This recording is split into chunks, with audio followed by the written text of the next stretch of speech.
Bien, en cuanto a la anatomía del hígado, nosotros podemos decir que el hígado está localizado en una posición supramesocólica y subdiafragmático derecho. En promedio, el peso es de 2,3 kilos a 1,5 kilos y dimensiones promedio de 28 por 15 centímetros. En el hígado tenemos dos pedículos hepáticos, pedículos vasculares. El pedículo hepático, que está formado por la tríada portal, que ya habíamos visto que tiene 3 elementos: la vena porta, la arteria hepática y la vía biliar.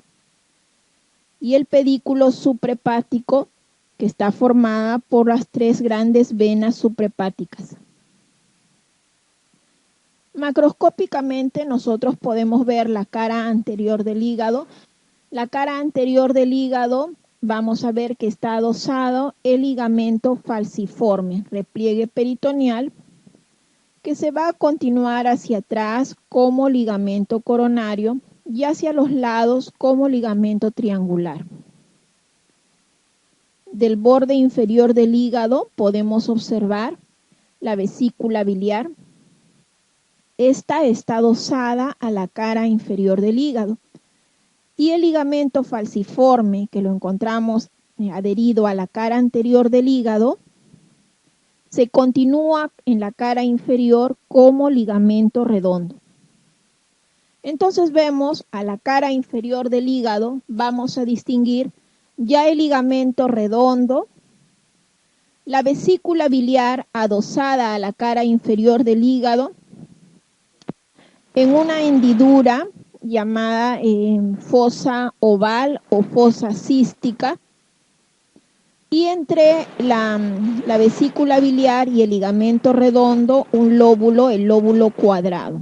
Por eso se dice que hacia adelante, en la cara inferior del hígado, hacia adelante está todo lo geométrico: fosa oval, lóbulo cuadrado, ligamento redondo. Hacia atrás vamos a tener un surco donde ingresa el pedículo hepático, el surco transverso, y por detrás del surco transverso el lóbulo caudado, lóbulo de Spiegel, o también llamado segmento 1, que se encuentra en la cara posterior del hígado hacia la cava. Y en la cara inferior también vamos a ver unas impresiones que van a dejar la glándula suprarrenal derecha, el riñón derecho, el ángulo hepático del colon, van a dejar sus impresiones. Y hacia la izquierda, el estómago y el esófago también van a dejar sus impresiones. Entonces, hacia el tercio medio, en la cara inferior del hígado, adelante tenemos lóbulo cuadrado y hacia atrás lóbulo caudado o lóbulo de Spiegel. Y el lóbulo de Spiegel es un segmento que debemos llamarlo autónomo, también llamado segmento 1. Es autónomo, ¿por qué? Porque va a recibir sangre de la arteria hepática derecha y de la arteria hepática izquierda, y va a drenar su sangre a través de pequeñas venas propias hacia la vena cava inferior. Es por eso que se le llama un lóbulo autónomo. No es ni derecho ni izquierdo, es la mitad derecho y la mitad izquierdo. Bien. El pedículo hepático o tríada portal va a estar cubierto por una placa fibrosa. Esa placa fibrosa se va a llamar la placa iliar.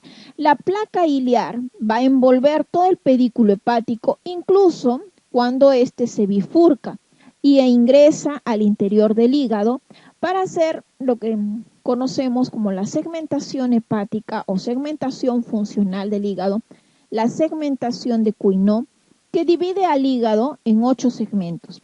Es una segmentación funcional del hígado. Segmentación hepática de Cuinot es una segmentación funcional que tiene que ver con la dicotomización del pedículo hepático en el interior del hígado. Y de esta manera vamos a tener 8 segmentos. Son segmentos hepáticos izquierdos, 2, 3 y 4. 4A superior y 4B inferior.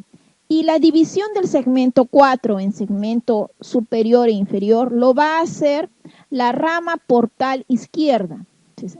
La porta se divide en porta derecha, porta izquierda. Cuando ingresa al hígado, la rama portal izquierda divide el segmento 4 en 4A superior, 4B inferior.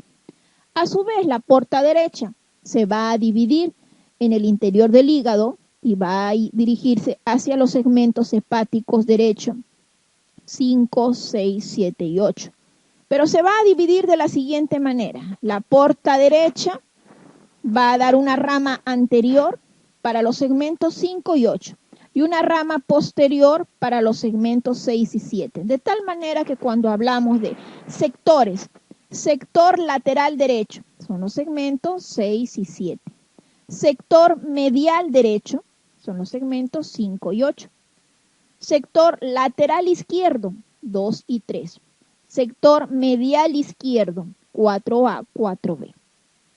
El 1, mitad derecho, mitad izquierdo. Bien, los pedículos vasculares del hígado, el pedículo hepático con la tríada portal y las 3 grandes venas suprahepáticas. Comúnmente tenemos una suprahepática derecha que drena el hígado derecho, una suprahepática media que drena el segmento 4 y una suprahepática izquierda para los segmentos 2 y 3. Clásicamente, la suprahepática media con la suprahepática izquierda se unen en un tronco común antes de drenar directamente a la vena cava inferior.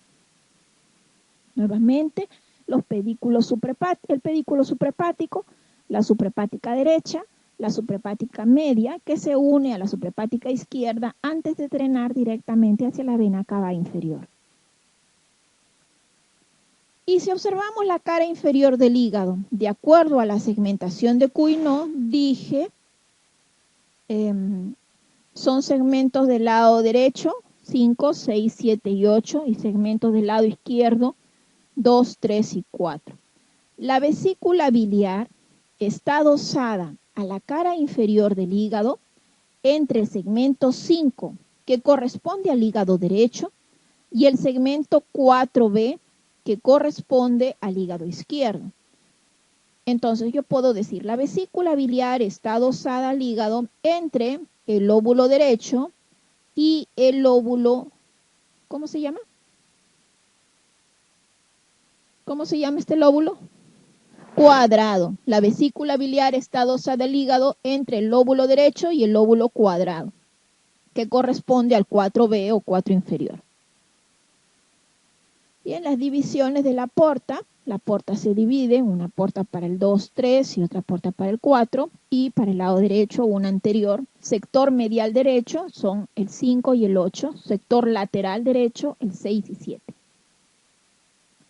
Y allí nuevamente la división de la suprahepática derecha, suprahepática media y suprahepática izquierda.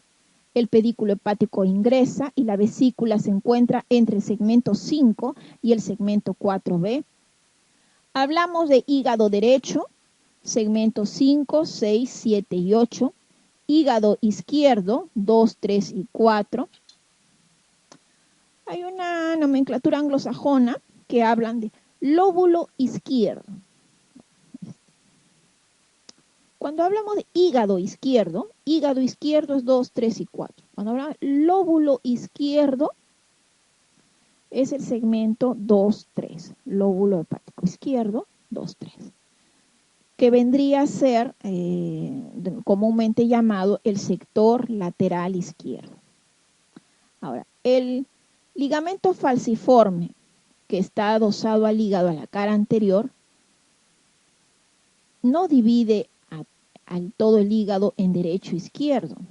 Divide el sector lateral izquierdo del segmento 4. Porque la línea que divide al hígado mitad derecho, mitad izquierdo, es una línea imaginaria que parte del fondo de la vesícula biliar y llega a la cara anterior de la vena cava inferior. Esa línea se llama la línea de Cantle. La línea de Cantle, C-A-N-T-L-I-E, la línea de Cantle divide al hígado en hígado derecho e hígado izquierdo.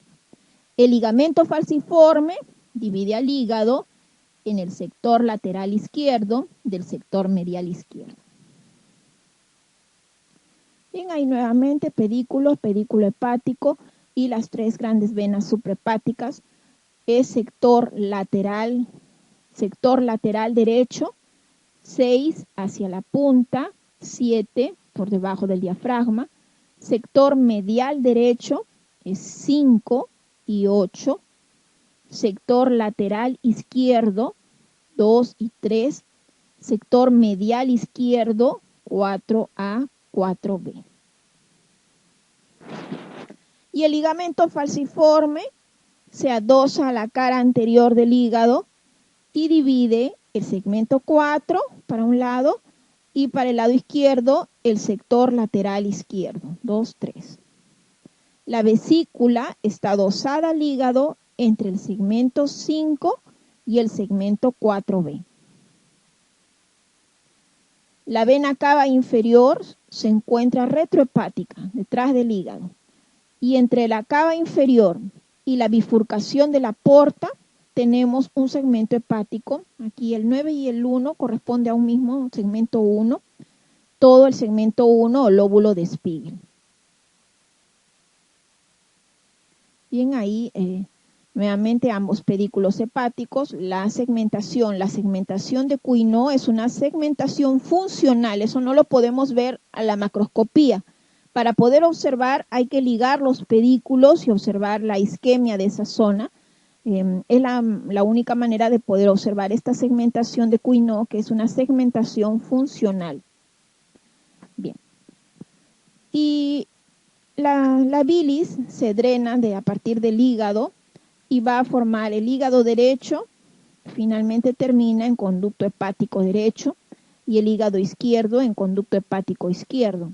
El conducto hepático izquierdo comúnmente es más ancho y más horizontal, mientras que el derecho es más vertical. Ambos se unen y forman la carina. La carina, después de la formación de la carina, tenemos el conducto hepático común. Mientras que la vesícula biliar, que tiene un fondo, un cuerpo, un bacinete, un cuello y un conducto de drenaje, el conducto cístico. El conducto cístico se va a drenar hacia el conducto hepático común. Y desde que el cístico llega al hepático común, este conducto cambia de nombre y pasa a llamarse conducto colédoco. Entonces, el colédoco es la continuación del hepático común cuando el cístico desemboca en el hepático común.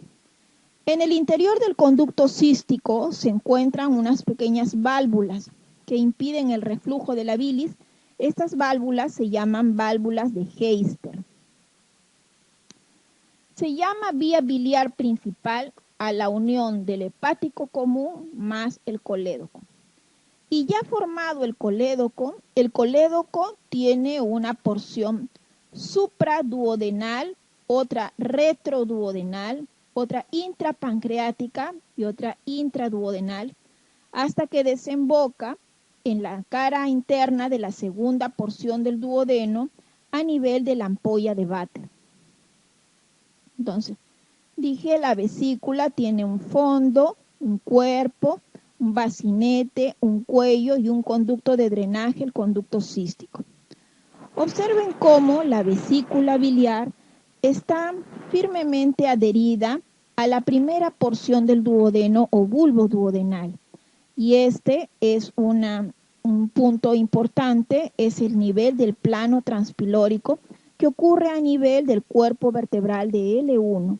A ese nivel donde, si recuerdan, nacía la arteria mesentérica superior, a ese nivel encontramos el bulbo duodenal y el cuerpo de la vesícula biliar. Y como están tan cerca, es que a este nivel ocurren las fístulas biliares internas más frecuentes, que son las fístulas colecisto-duodenales. Entonces, ¿cuál es la fístula biliar interna más frecuente? Es la fístula colecisto-duodenal. ¿Por qué? Porque a nivel del plano transpilórico la vesícula se encuentra firmemente adosada está adosada sobre la primera porción del duodeno. Bien, y dije que el colédoco tiene una porción supraduodenal, retroduodenal, intrapancreática e intraduodenal.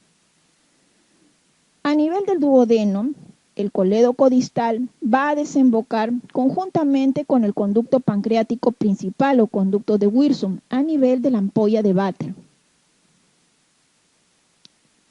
Y la bifurcación de los conductos hepáticos, puede tener una disposición intrahepática, como observamos acá, extrahepática, que es lo más normal, y extrahepática, pero de implantación baja, que también puede suceder.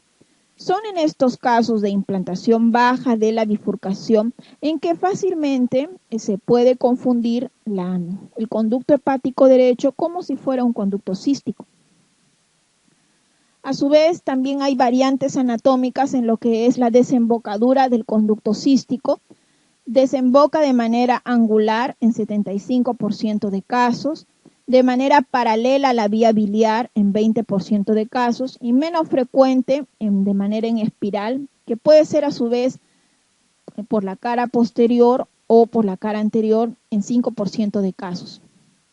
Ya observamos, el conducto cístico puede ser muy largo y desembocar en colédoco distal, o puede ser que esté firmemente adherido al colédoco a través de una membrana fibrosa, o puede ser una unión del cístico muy alta, cercana a la bifurcación, o puede ser muy corto, prácticamente inexistente, o como vimos de manera espiral, que puede ser por la cara anterior o por la cara posterior. El colédoco entonces tiene supraduodenal, retroduodenal, intrapancreático e intraduodenal. En el epíplon menor vamos a encontrar el pedículo hepático.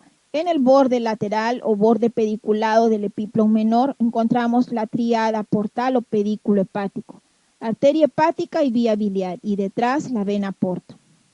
La vesícula biliar adosada a la cara inferior del hígado en la fosa oval o fosa cística, que se encuentra hacia la derecha de ella, el segmento 5, hacia la izquierda el segmento 4B, que corresponde funcionalmente al segmento 4B del lóbulo de la segmentación de Quinault, corresponde al lóbulo cuadrado. Por detrás del pedículo vamos a encontrar el lóbulo de Spiegel. Vesícula, y entre el ligamento redondo se encuentra lóbulo cuadrado.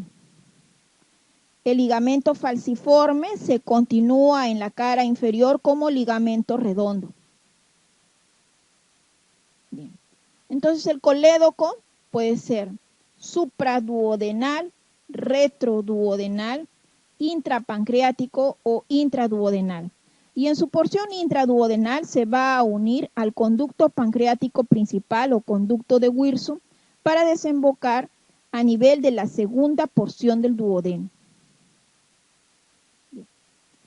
Y a ese nivel también se va a formar un conocido triángulo, el triángulo de Calot. El triángulo de Calot, que es importante para la disección en las colecistectomías, tiene por límites hacia arriba el borde inferior del hígado, hacia adentro el conducto hepático común y hacia afuera el conducto cístico y parte de la vesícula biliar. El contenido va a ser la arteria cística, que es la arteria que da irrigación a la vesícula biliar. Comúnmente, la arteria cística, frecuentemente o típicamente, es una rama de la arteria hepática derecha, pero la cística, en raras ocasiones, también puede provenir de la hepática izquierda o de la hepática común, o inclusive puede provenir de la gastroduodenal. Lo más frecuente es que la arteria cística sea una rama de la arteria hepática derecha. Bien, entonces le dije que el triángulo de Calot tiene por límites arriba el borde inferior del hígado, hacia la línea media el conducto hepático común y hacia afuera el conducto cístico y parte de la vesícula biliar. El contenido, la arteria cística, que frecuentemente es rama de la hepática derecha. Es importante para la disección en los casos de colecistectomía para poder identificar el conducto cístico y no erróneamente el hepático derecho. Borde inferior del hígado arriba, hepático común adentro y hacia afuera el cístico y parte de la vesícula biliar. Y el contenido, la arteria cística. La arteria cística frecuentemente es una rama de la hepática derecha. También puede ser rama de la hepática izquierda, o ser rama de la gastroduodenal, o ser rama de la hepática común, o ser rama de la hepática derecha y ser doble. En cuanto a los linfáticos, el drenaje linfático de la vesícula biliar va desde la periferia hacia el conducto cístico, drenan hacia el ganglio cístico que se encuentra sobre el conducto cístico. De aquí van a drenar a los ganglios del ligamento hepatoduodenal a nivel del pedículo hepático. Los ligamentos del hepatoduodenal, los que corresponden a los ganglios del grupo 12, de acuerdo a la nomenclatura japonesa, recuerdan en cáncer gástrico, son los ganglios del grupo 12. Y de allí van a drenar a los ganglios detrás de la cabeza del páncreas, los ganglios del grupo 13. Bien. El páncreas. El páncreas es una glándula mixta que se encuentra de manera transversal a nivel del epigastrio. Este tiene la forma de un pescado, tiene una cabeza, un cuello, un cuerpo y una cola. La única porción móvil de la glándula es la cola, que como observamos aquí está discretamente más alta que el resto de la glándula. Hay una zona que es importante reconocer, este es el triángulo del gastrinoma, se encuentra entre el conducto cístico, la tercera porción del duodeno y el cuerpo del páncreas, zona donde con mayor frecuencia se van a encontrar los tumores del gastrinoma. Bien, les dije que es una glándula mixta, está alargada de manera horizontal, en promedio tiene 15 centímetros de longitud, su localización es retroperitoneal y la cabeza del páncreas está firmemente adosada a una C incompleta o a lo que se llama la rodilla duodenal. En su situación en relación a los cuerpos vertebrales a nivel de L1, L2, la cola está discretamente más alta a nivel de T12. Entre la segunda porción del duodeno y el hilio del vaso. La cola es la única porción móvil de la glándula y está unida al vaso a través de los vasos esplénicos. Tiene una coloración blanca rosada, un peso promedio de 70 gramos y una longitud de entre 15 por 7 por 3 centímetros. En su borde superior vamos a encontrar que de manera tortuosa va a discurrir la arteria esplénica, rama voluminosa e importante del tronco celíaco. A nivel del cuello del páncreas, en el borde inferior del cuello del páncreas, se encuentra la emergencia del pedículo mesentérico superior. La cabeza del páncreas firmemente adherida, firmemente adosada a la rodilla duodenal. Entonces tenemos, dije, una cabeza, un cuello, un cuerpo y una cola. De la cabeza va a salir un pequeño ganchito que se llama el proceso uncinado del páncreas.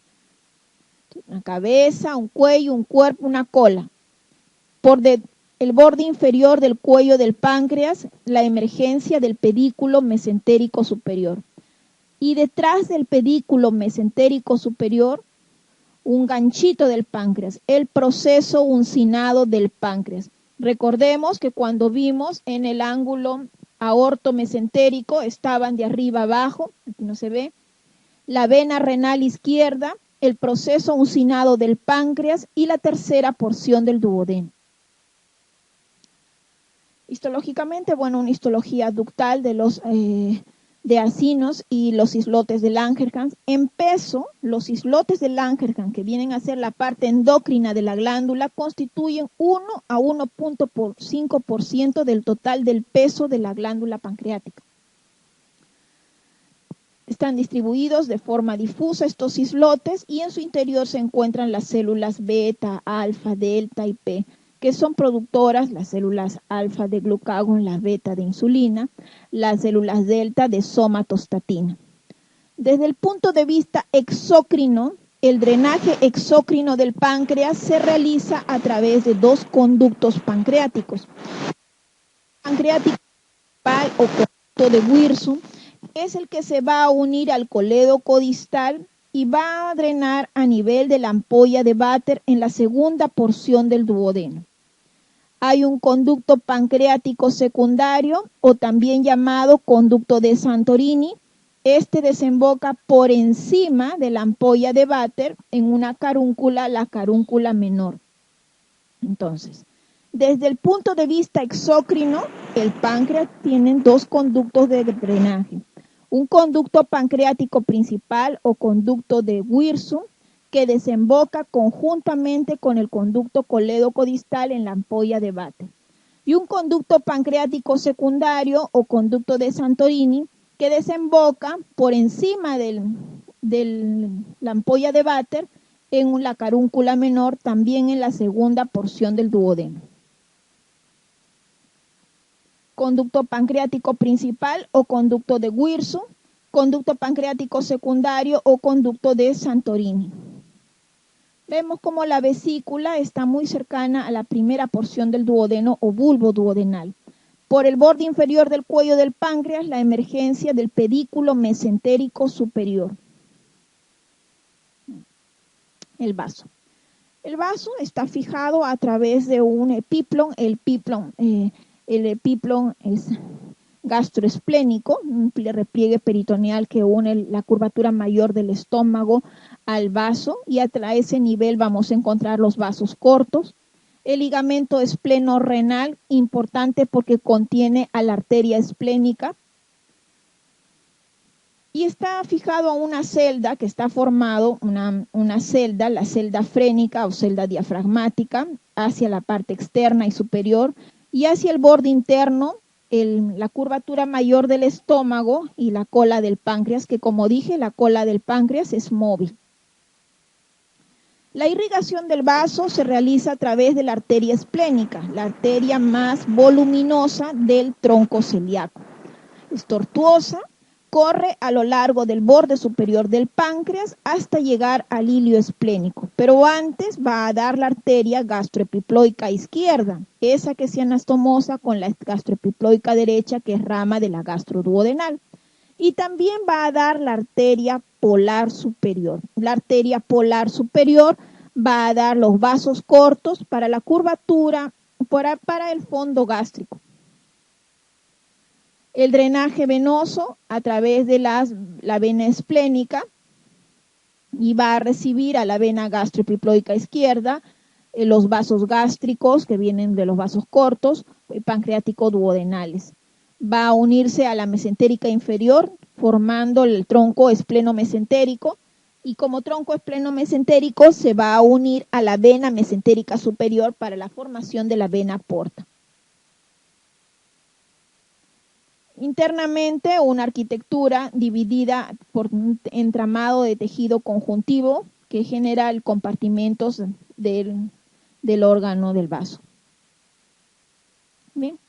Entonces el vaso recibe irrigación de la arteria esplénica, rama del tronco celíaco, y el drenaje venoso a través de la vena esplénica.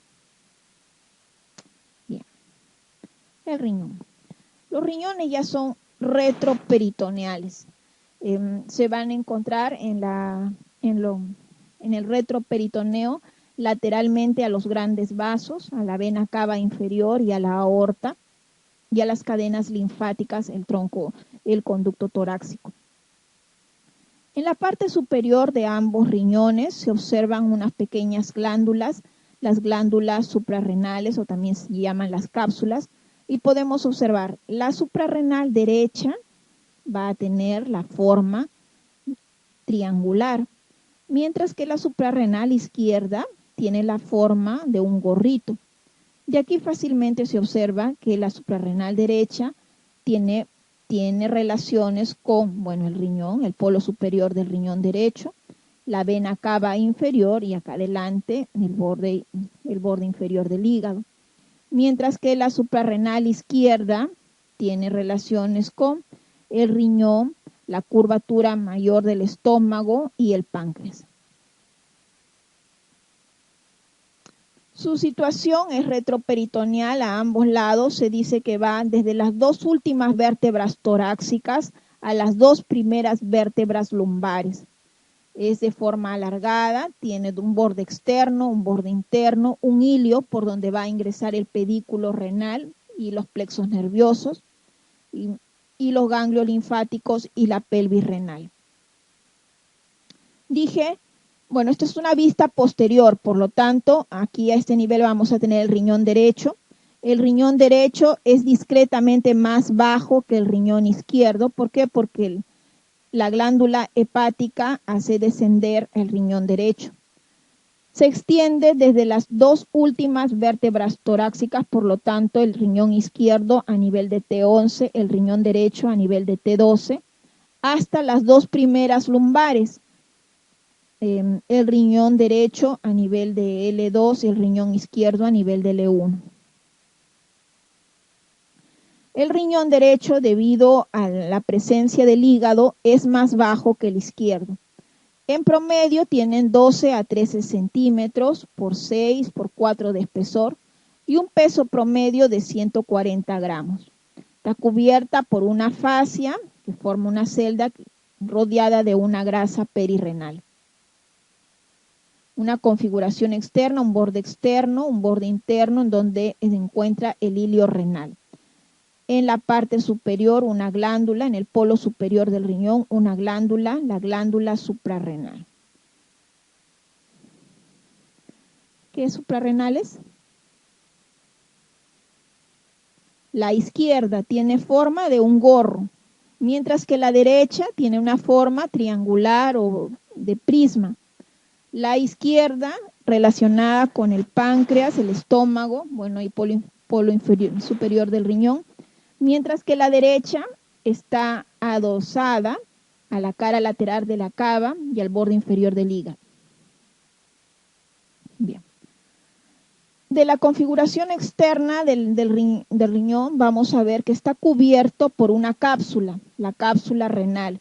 Y en el interior vamos a tener el parénquima renal. El parénquima renal a su vez va a estar dividido en lo que es la corteza renal y la médula renal. A nivel de la médula vamos a encontrar número de 7 pirámides y las pirámides se van a drenar la orina a través de los cálices menores. Normalmente vamos a tener 7 cálices, 3 cálices menores que van a drenar hacia la pelvis renal. De ahí va a salir a nivel del hilio renal formando la orina y la formación del uréter.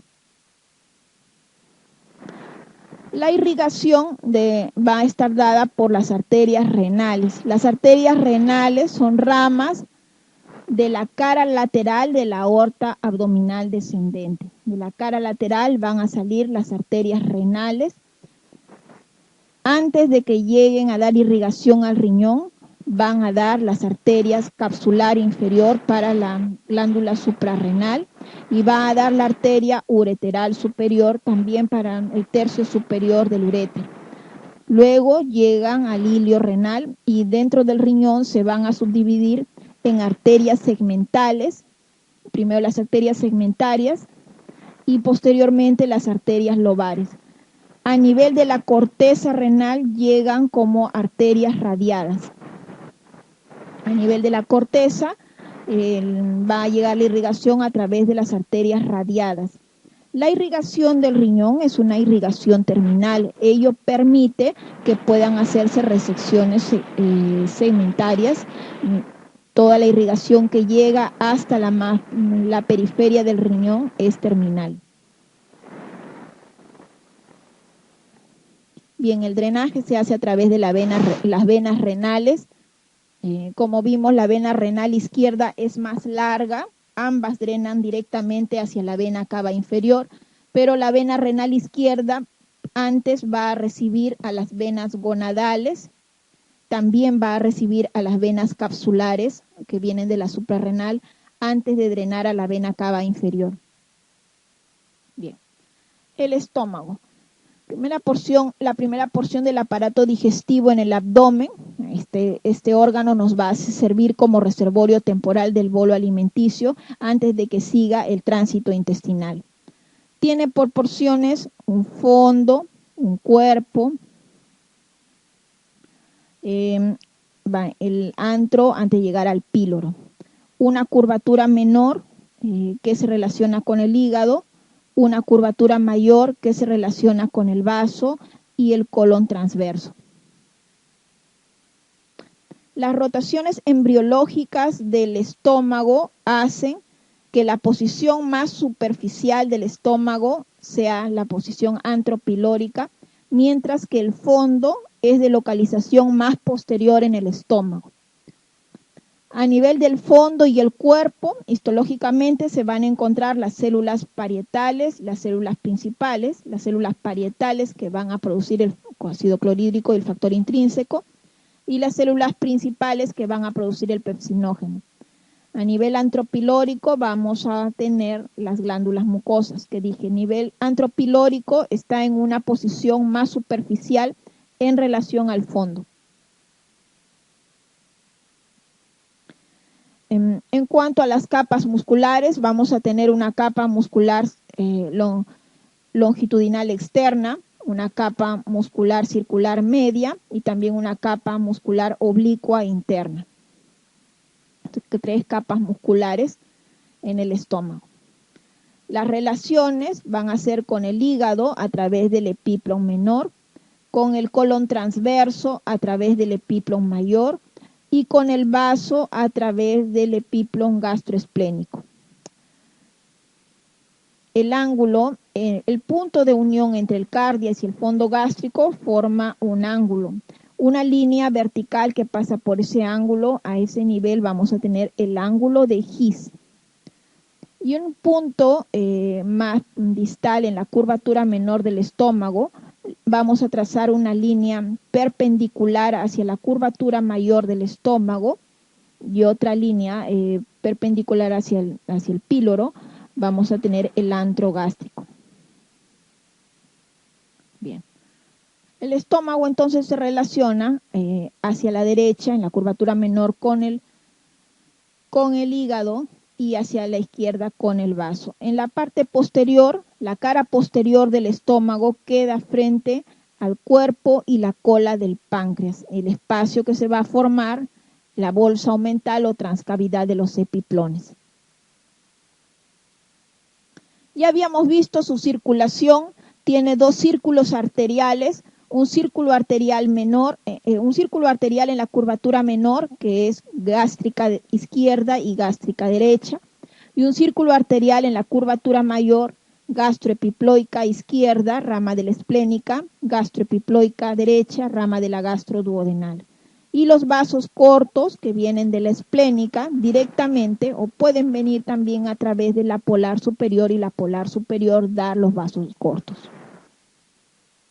El drenaje del estómago va a ir hacia las venas, igual gástrica derecha, la gástrica izquierda, todos ellos van a ser tributarios de la vena porta. Las gastroepiploica izquierda y gastroepiploica derecha van a drenar hacia la vena esplénica y hacia la vena mesentérica superior. La inervación va a estar dada por tanto el sistema simpático del plexo celíaco como el sistema parasimpático que viene a través de los nervios vagos o neumogástricos. Los nervios neumogástricos que vienen con el esófago abdominal ingresan conjuntamente con el esófago hacia la cavidad abdominal. El vago derecho en la cavidad abdominal se hace posterior, mientras que el vago izquierdo en la cavidad abdominal se hace anterior. Bien. El duodeno pasa a ser la primera porción del intestino delgado, tiene una posición retroperitoneal y tiene una forma de una C o de un anillo incompleto en donde está engastada la cabeza del páncreas. El duodeno, dice, tiene el tamaño de 12 traveses de dedo, aproximadamente eso corresponde a 30 centímetros de longitud. Tiene 3 ángulos y 4 porciones. Se extiende desde el píloro, donde continúa el estómago, hasta el ángulo de Treitz, donde continúa con el yeyuno. Tiene 4 porciones. Todas las porciones del duodeno son fijas y este tiene una primera porción o bulbo duodenal. Esta está a nivel de la arteria gastroduodenal que pasa por detrás y está en relación a la vesícula biliar. La segunda porción es vertical y se encuentra a nivel de L1, L2, L3. En la segunda porción va a desembocar el coledo codistal junto con el huirso, también el conducto de Santorini. La tercera porción del duodeno es horizontal a nivel de L3. La cuarta porción va a desembocar en el ángulo de Treitz a nivel del yeyuno. La cabeza está firmemente adherida a la rodilla duodenal. Es por eso que la irrigación del marco duodeno pancreático a este nivel se deben a las arterias pancreático-duodenales superiores, ramas de la gastroduodenal, pancreático-duodenales inferiores, ramas de la mesentérica superior. El pedículo hepático pasa por detrás de la primera porción del duodeno. El pedículo mesentérico superior a nivel de la tercera porción vimos en el ángulo aortomesentérico y la vena cava inferior pasa por detrás de la segunda porción del duodeno.